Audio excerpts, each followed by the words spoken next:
Hello friend, welcome to Bricks Embedded System tutorial. I am Rajiv and in this tutorial we are going to learn how to drive DC motor. So actually a DC motor is a simple motor which runs at 12 volt and maybe it will require a current of 200 milliampere or above. But my microcontroller can provide a output of 5 volt and it can give a current up to 40 milliampere. So it's not possible to connect these two devices directly.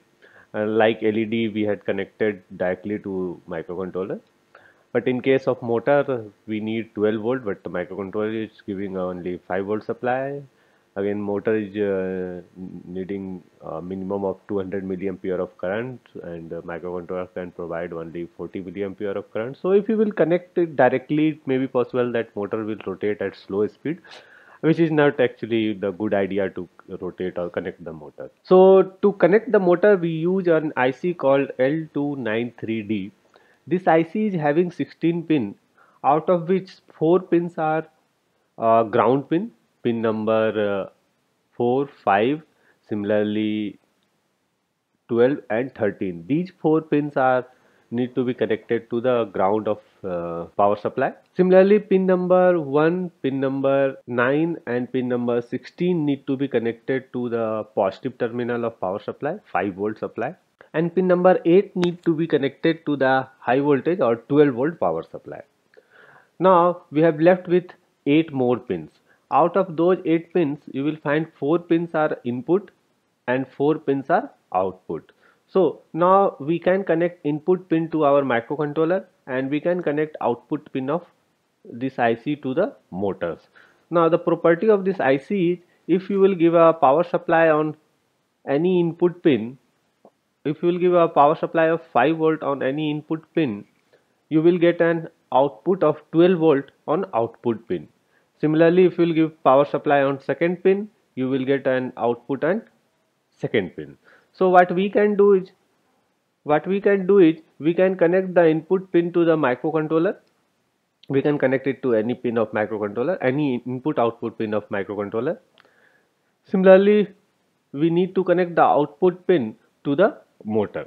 Now if we will give a high voltage or 5 volt, or we will make the pin connected to the microcontroller high using a programming, this wire will become 5 volt. At the same time, this wire voltage will become 12 volt, and this is 0, so this will also remain 0. So the motor will rotate in one direction. Similarly, if we will give 1 on this wire, 0 on this wire, this will become 5 volt, this will become 0 volt. At the same time, it will become 0 volt, it will become 12 volt. So motor will rotate in opposite direction.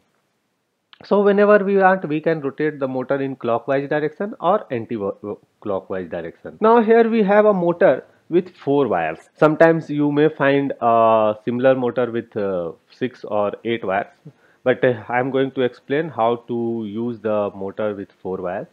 In case you are having 6 wires or 8 wire, you need to connect 2 wires in 6 wire case and 4 wire in 6 wire case, 8 wire case to the ground.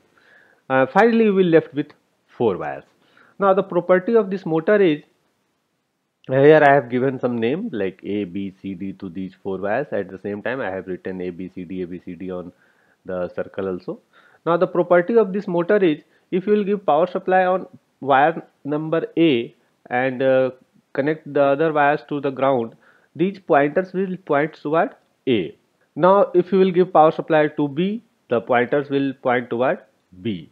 Similarly, if you will give power supply to C, it will point toward C. If you will give power supply to D, it will go to D. Now if you will rotate the power supply like A, B, C, D, A, B, C, D, A, B, C, D, you can see that these pointers are like rotating like a motor. So actually this motor is nothing but a stepper motor which is having 4 wires. In case of 6 or 8 wires, you need to connect all other wires to the ground. Now if we want to rotate this motor through microcontroller, we just need to use same IC L293D. This time we need to use all 4 wires, like here we have connected 0th, 1st, 2nd and 3rd bit to the input pin, and output pin we have connected to motor. Now if we will write 1 on this register, the pointers will point towards A. If you will write 2 on the register, the pointers will point towards B. If you will write 4 on the register, it will pointers will point towards C. Similarly, if you will write 8, pointers will point towards D. Now if you will change these value 1 2 4 8 1 2 4 8, the motor will rotate. The speed of motor will depend upon the how fast you are changing the value. Similarly, the number of steps will also depend upon how many times you are changing the value. Similarly, the direction will also depend on how you are changing. Like if you want, you can rotate it like this: 8 4 2 1 8 4 2 1. So motor will rotate in opposite direction, and if you want it to rotate in forward direction, just change the value like 1 2 4 8 1 2 4 8. So this is how we can rotate simple DC motor or stepper motor. So that's all for this section. In further tutorials, we will learn how to rotate servo motor and BLDC motors. So please keep watching our tutorials to learn more about embedded system. Thank you.